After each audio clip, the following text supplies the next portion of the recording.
Good evening. Happy Thursday, friends. Welcome to another edition of the Mystery Wine Blind Tasting. I'm Neal, your host. Who's with us tonight? Ooh, fun. I know who's not with us this evening. Jan and Bobby Burse are in tonight dining, celebrating their 33rd anniversary, and I just heard her infectious laugh kind of permeate up through the floor. I am basically sitting in the second floor right above where they're dining. So happy anniversary to Jan. And who else is joining us tonight? Two people are with us. It smells nice. Caught my attention right off the bat. Hi, Kathy. Welcome this evening. Hope you're doing well.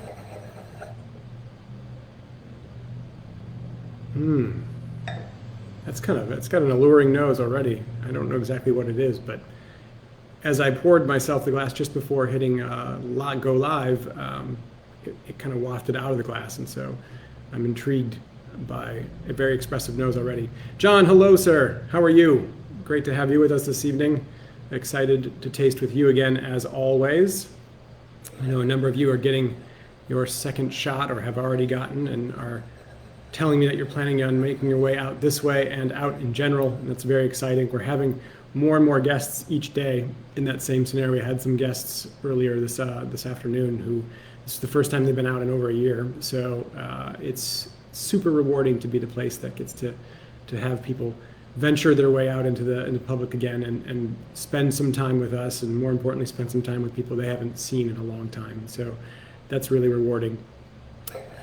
Which means, as we're getting to about this point, this is the day, or close to the day, that we reopened as sort of a new version of Field & Main over a year ago with a heat and eat and to-go operation. So we've been doing this for a year, and this represents pretty close to a year of doing this, tasting with you each Thursday night, which is spectacular. And so that means we have like close to 50 maybe or so experiences, maybe a little bit less than that at this point, that has created for us this really collective hive mind of tasters that we really do extremely well. We got some great, really close last week, and we're going to do pretty well this week. So my screen just took a minute to refresh, but I see now that Rob and Kathy are with us this evening, and Peggy and Chris are joining. Hello, hello. The Vasalos are here. Hi. And Matthew Fitzsimmons is here, although without the wine. That's okay, Matthew. You can play, as I said, off of the hive mind and contribute nevertheless. Courtney's with us. Hi. Lorna and Craig are here. And Jen and Erica are playing along. And Eric is here too. Wow, we got everybody. Susan's with us again. Trish, Andy, and Kathy are here. Yes, Kathy Lang Wiedemann, I agree, that color is beautiful. Todd Longworth's here. Happy Thursday to you, sir. Candy, Kevin, and Kathy, and the Kestenbaums are in the Outer Banks, but still playing along. Chris is playing tonight too. Hopefully Courtney is there with him. And thank you for the compliment about the carrots. We are all about carrots right now. It's one of the virtues of having the menu we have. We celebrate what we can get at the moment, and we just got 40 more pounds of incredible carrots from Hidden Creek. And as wonderful as they are, and as much as I'm pleased that, Chris, you enjoyed them, we are already talking about a time, hopefully around Easter, where we don't have to cook with carrots anymore, because we've had 4 or 5 iterations of carrots, and that is really all that we're getting that's particularly special. We got some great Brussels sprouts right now, and we're playing with some parsnips. That's a beautiful dish, and sunchokes are still here. So there's still wonderful things on the menu. However, carrots seem to be dominating our thought processes at this point, and looking forward to a day where we can play with some spring peas and some asparagus and other things. And so I digress, though, talking about the menu. Let's talk about a wine, and we can do so now because Jan Nelson is with us. And so, Jan, what do you think? What do we see, guys? Kathy, you noted color. What do you see in this color? What kind of color is this? Is this kind of a purple? Is this a ruby? Is it a tawny? Which end of the color spectrum are you in? Is it a purplish color, reddish color, a little brownish color? How do you see this wine? And then what else do you see in the formation kind of those legs and the tears as they're sheeting down? You can see them already forming in my glass if you don't have it, for example. They're forming pretty well. And here's the color. Yeah, you get a little better view from there, maybe, without me spilling it all over my computer. So, ruby, yep, I agree, Susan, for sure we've got some ruby there. It's pale in kind of color. Can you see right through it? Is it A deep, robust color. Is it medium? I think it's pretty deep. Jen's saying it's pretty deep. It's got a medium kind of plus quality to it. I can see a little bit. Can you see it through? Can you see Field and Main through the wine? Probably not from there. But if you're close to a page with writing on it, you can look at it, and I can't really see the lettering through it. I mean, I have to look real close, but that means it's a little bit more opaque. It's a little bit darker and richer. Chris Pearman, man, how are you, sir? Welcome. What are you getting by way of fruit flavors? Chris is noting some black fruits. This is just opening up more and more. There's so from the color and the texture, the formation of those legs and tiers, we can see that this wine has a little bit of robustness to it. It has a deeper color. It's forming and going relatively slow. Here's a great example, kind of, let's see if you can see that. It's the slowness of that movement. Matthew in particular, I'm kind of showing that for you because you don't have the wine. This is a wine that probably is a little higher in alcohol. So if we were choosing between 12%, 13%, and 14%, I would put this between 13 and 14% as opposed to 12 and 13. I think that gives you a general indication that we're talking about a robust wine, probably from a little bit warmer climate, maybe not necessarily, but we're headed in that direction. Erica, you're noting that it's got red velvet quality to it. Yeah, it smells like red velvet. Like it just, the quality of the fruit and the character of it and the aromas that are coming out of the glass sort of seem to indicate just this velvety quality. Lorna, you're saying medium-high alcohol based on the visual. Yes, I would agree with that. We're looking at a more elevated alcohol level, perhaps. Not crazy. I mean, it's not indicating that it's super high alcohol, 14.5 or anything like that. But, you know, it's in that 13 plus, probably closer to 14 range if we were going to guess about it just based on appearance, which a year ago, most of everybody on this chat wasn't talking about that for sure, and we weren't able to pick that out. And now we can. That's pretty neat. Courtney's picking up some leather. We have some dark fruit, some leather notes. What else are you guys getting? What aromas? Yeah. So there's all kinds of different fruit aroma, both a variety of fruit, although the fruit is more berry for me. That cherry that Anthony just picked up, a little leathery quality, yes. This one was a little higher in price point. You're right. So that's a good thing to think about in terms of where we're going. Not a complaint, just a note. Thank you, Jan.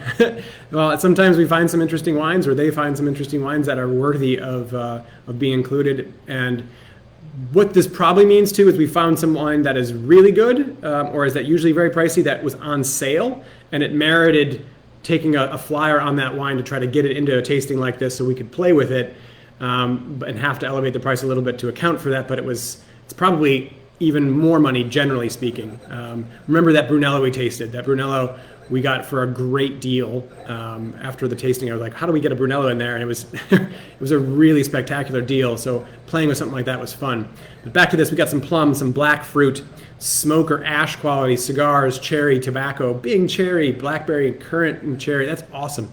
I'm also getting, there's kind of a little bready nose, and Brett, B-R-E-T-T, which is short for Brettanomyces, which is a fault in wine that oftentimes will give you some of that animal element, some of that leathery element, some of that je ne sais quoi element in wine that isn't necessarily fruit. It is a funk quality.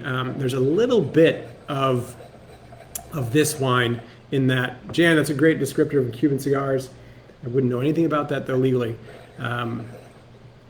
And Matthew, yes, I'm glad you bought some extra of that Brunello. So did I. That wine was lovely. We have, I think, a few bottles still on the list. That's just a beautiful wine. Great value. White pepper. Kathy, you're picking up smoke. So smoke's interesting. That's cool. Maybe that's an indication of oak. Maybe that's an indication of the varietal on some kind of volcanic soil.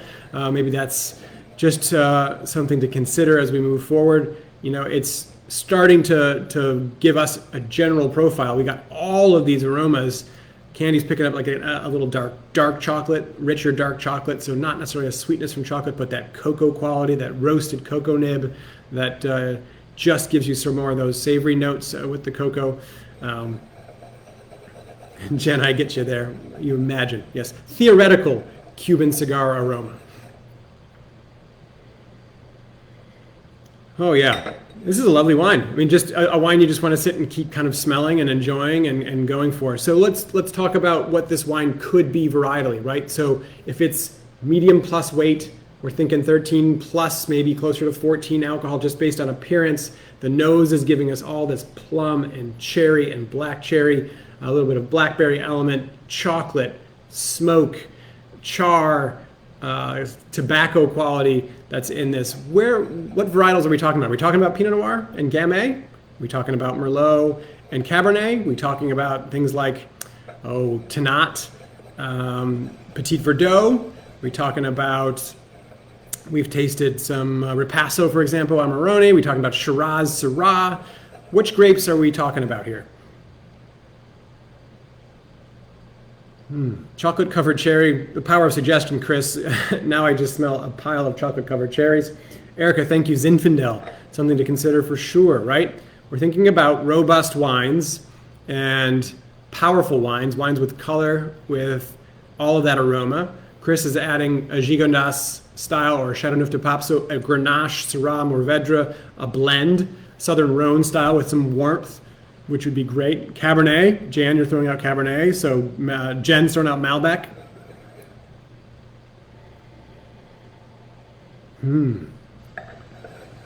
What else, everybody? Anything else we should consider?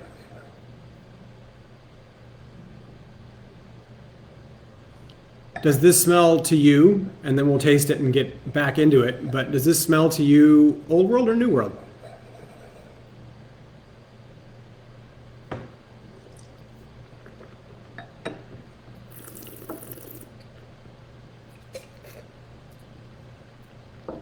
Ooh, Susan, nice.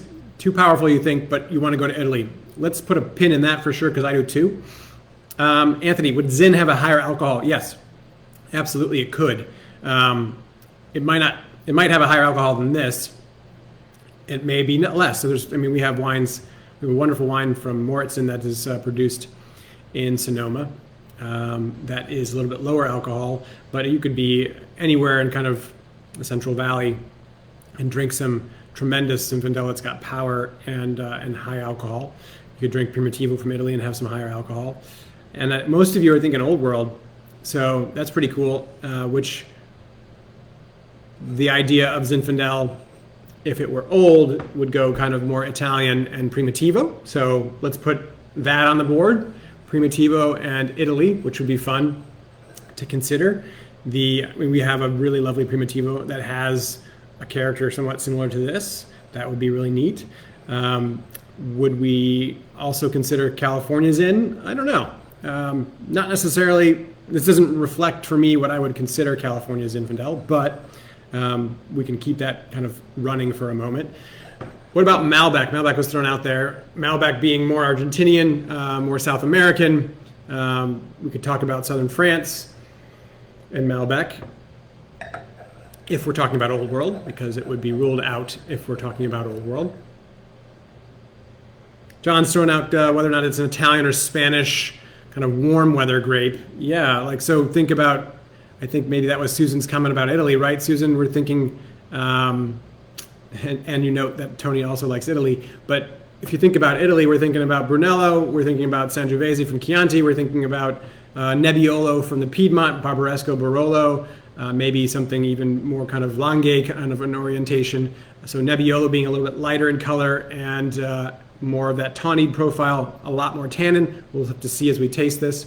We could go over to the Veneto and talk about kind of a Ripasso style or a Reserva style Valpolicella. Perhaps we could, what else would we want to consider? How about something like Aglianico in the southern part of Italy, a pretty powerful, rich grape with volcanic soils. Nero d'Avola, thank you, Kathy. You're also throwing out Aglianico. So Nero d'Avola from Sicily, I was getting down that way, and I'm glad you got there too. So yeah, southern Italy. So we go away from sort of the northern part where you get a little bit more of that refinement and go down south and get more warmth, Mediterranean warmth and some power. Carignana from Jen, maybe like an old Priorat with some Carignana, and maybe a little Garnacha in there. So Priorat, we've tasted Priorat before. We could consider Spain in that regard, or Carignana from another particular place in Spain. We could consider Portugal, although I'm not getting kind of that raisiny character of fruit that you might consider, or that typically kind of tips off the experience of Portugal. What about Tempranillo, say, and Rioja? We've done those before too, and much more of that kind of American oak. So let's go looking for some of those things in this wine. Let's taste this, and let's regroup and kind of work our way through. I mean, we've done a lot already just based on appearance, and I know by way of your admissions that most of you are probably already a few glasses into this wine, so I have to catch up.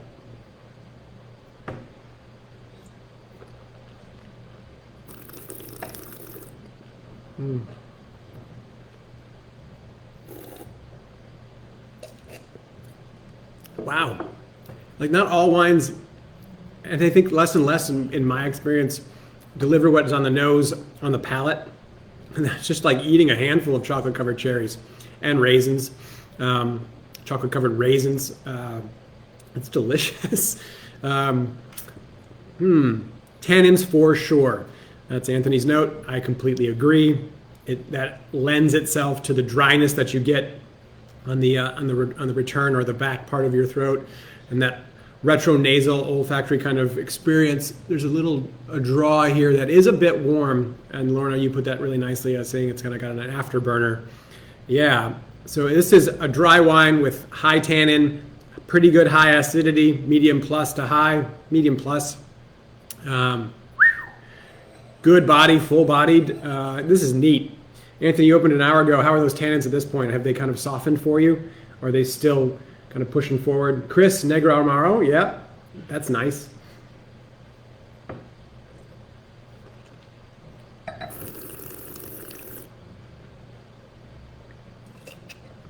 Matthew, I'm sorry you don't have it. We can save you a bottle. The tannins are super fine. Yes, I agree with you, Robert, excuse me. This is tannins levels are great, and that's so when someone talks to you about quality levels in a wine and they say what makes it worth more or not, independent of scarcity and of marketing, a quality grape, quality site, aged vines that are giving a real character expression of a place and the character of the varietal itself. This is that kind of tannin that is a relatively fine quality. I mean, it's giving you a profile that is beautiful. John's thinking warm days, cool nights. So both Nero d'Avola and Aglianico typically grown on mountainsides, volcanic mountainsides. So you're getting a kind of sloped aspect, which gives you good sunshine throughout the daytime, but you're at a little higher elevation, so you're generally cooler. So you get daytime high, nighttime cool, which is the diurnal fluctuation, which is a high spectrum. And Jan is joining us. Happy anniversary, Jan. I'm glad you like it. I poured her a little glass of mine so she can play along while she's downstairs dining for her anniversary. It is yummy. I agree. It's very tasty. I could drink a little bit of this. Todd, you opened this 3 hours ago and still strong with tannins. Wow. Okay. So the normal 20 minutes of our experience is where the wine begins to change. We may be in for a longer ride for this particular wine, which is all the better. Which is a great indication that I think this is super enjoyable right now. And at $35, if it has that much tannin and it can last for 3 hours, you know it can also be laid down and you can put it away for a while and age it and benefit from that. So, Kathy, you're picking up some dark, rich fruit on the palate with a meaty gaminess. That smoke's still there. Yes.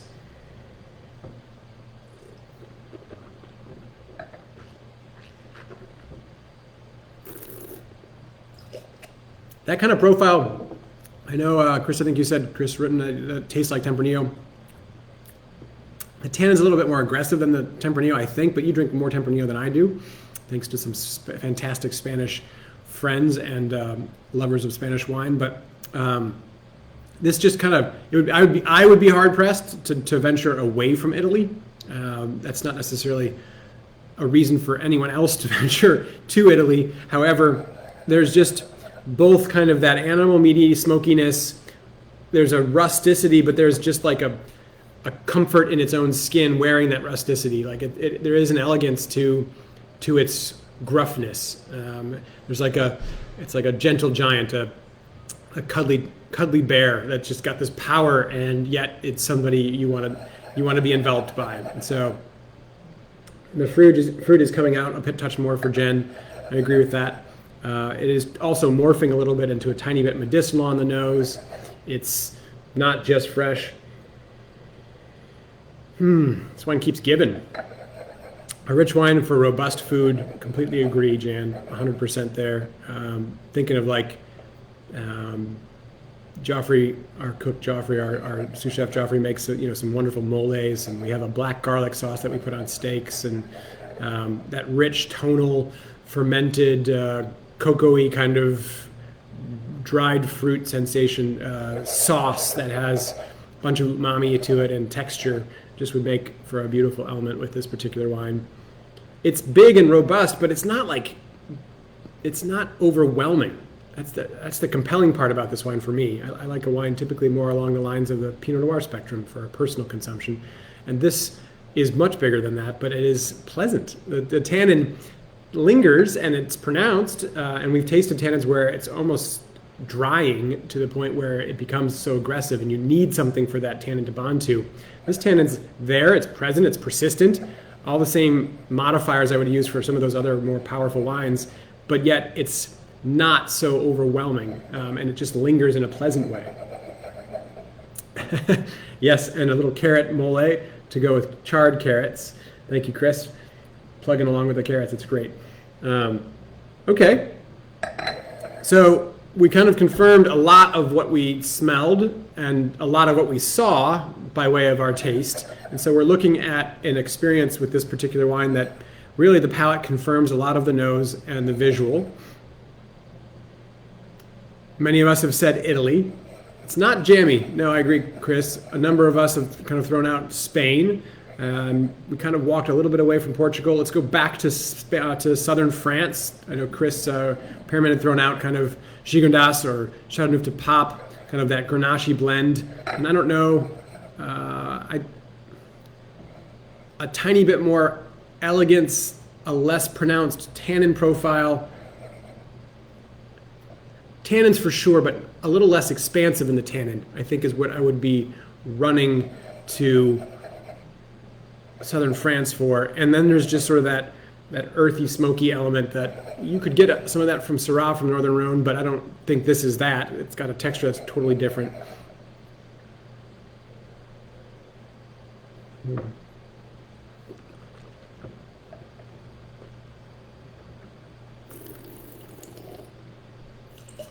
Yeah, I'm gonna have some more of that. There's a little bit of a vanillin quality coming out now. Anybody else picking up on that? An indication perhaps of some oak. And maybe some American oak, which could take you back to Tempranillo. Oh, God, that's magnificent. The second pour, as the wine has been sitting in the bottle, just kind of opening up more of that meatiness, more of that cocoa. It's heady. It's lovely. I'm excited about this. And Anthony, yeah, I would put this with roasted meats, roasted game.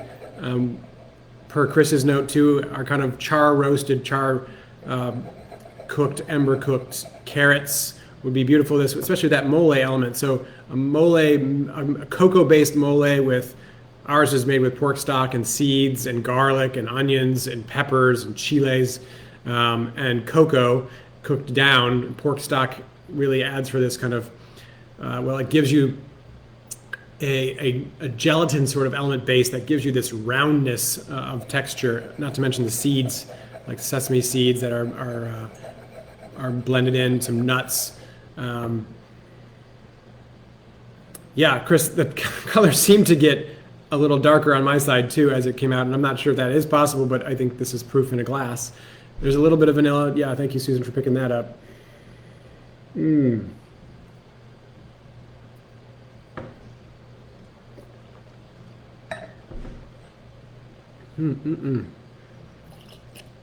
Yeah, Chris, and Anthony, I didn't finish my thought, but 100% barbecue. Less kind of, North Carolina, Western North Carolina style with a vinegar base. Definitely not South Carolina with mustard base, but more Texas. Dry rub for sure. I think would be kind of fun with this. But tang and then deep brooding, rich. Really amazing, yeah. John's helping us kind of go toward a place, and he's throwing out Spain and Italy. Not big oak. Go to Italy, maybe Nero d'Avola from Sicily 2018. I think that's a really solid guess for sure. I like that guess a lot. That's a great guess.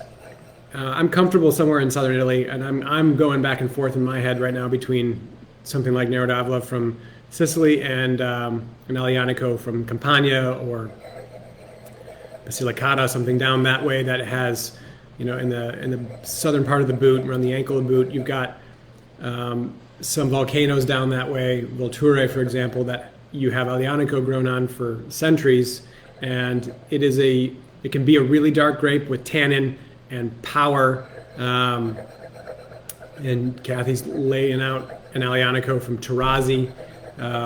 Absolutely, that's one of the appellations down that way that makes extraordinary Aglianico of the highest form. You have Aglianico del Volture down that way. So some beautiful wines, and that's kind of where I'm headed to. Not much brown yet, Todd, exactly. I think this is a young wine. So 17 would give you 4 years, 18 kind of 3 years. But a wine like this with this much tannin that you pointed out you had open for a couple hours, this could be a little bit more aged because generally it would probably be more aged before it's released. And so I don't think you'd see a 19 in the market, or an 18 would be just about now. And so you could have 16, 17, and I still think get some of this. So Jan, yeah, 16 there. I don't know enough about vintages down that way to know about whether a 16 or a 17 or 18 would be the characteristics we're tasting here. So I'm more just deducing kind of age. So I would go probably 16 or 17, 16 maybe on this particular wine.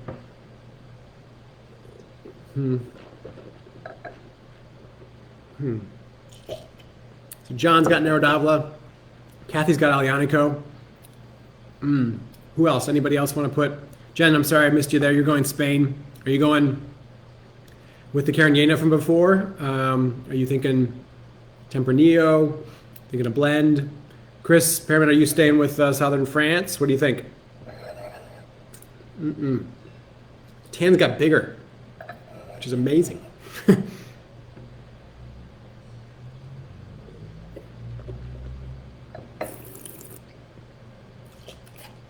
This isn't just a gentle giant. This is a giant that's waking up. And as it wakes up, it broadens. I don't know, 16 maybe, but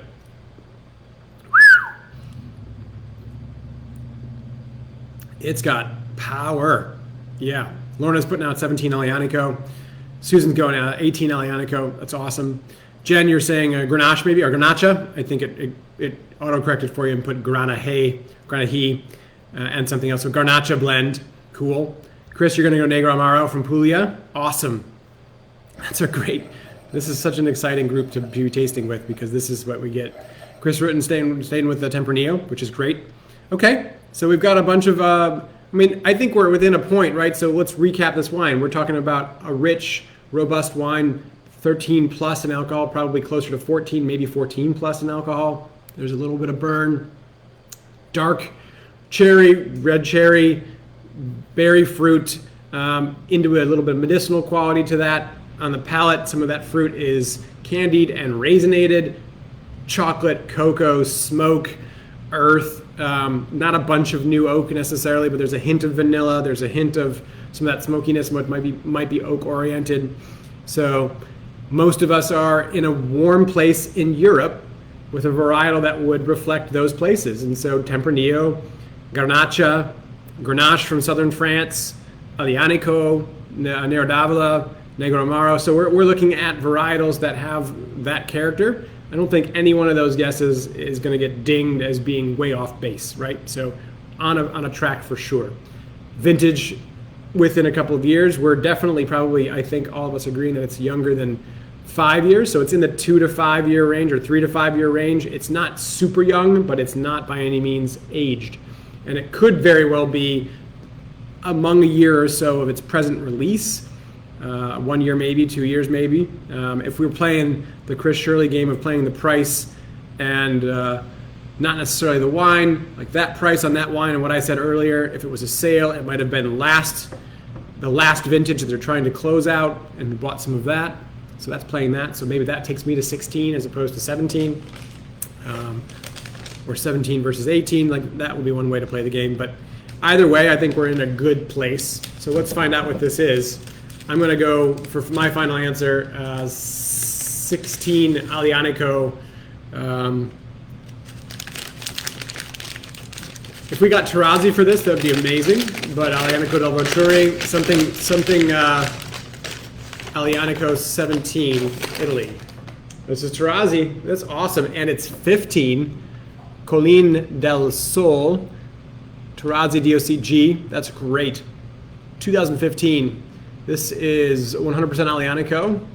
And their suggestion is with game and roasted meats. This is awesome.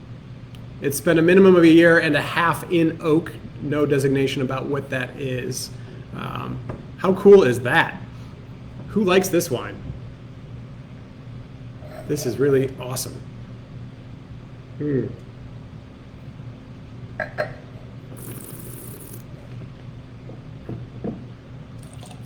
got to get more of this in our lives. That is great. I like that a lot. I hope you did too. Yeah, it is delicious, Melissa. I'm glad you're enjoying it. Yeah, and 15. So there's a great example, right?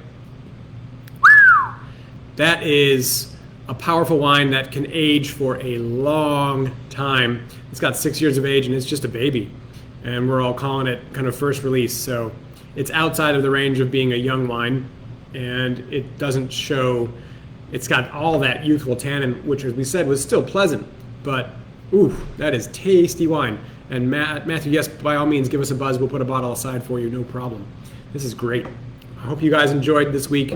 I certainly did. I like Italian wines. You know, for myself and my own reference points, I think French wines are for the head, something to contemplate, think about, and doing so is an intellectual exercise that is entirely pleasing to the body.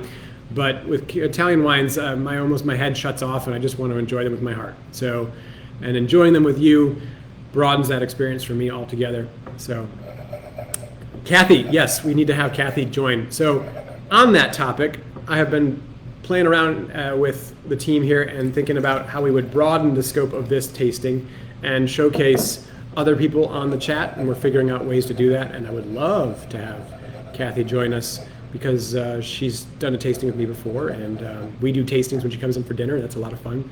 But I'll get her on here and perhaps others and share this platform and play around with interviewing a guest and chatting with a guest as we taste along together. So look for some new changes in the next year's worth of this program.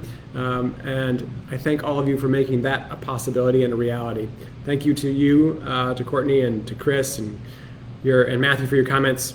I appreciate it very much. Cheers all. I'll see you next week.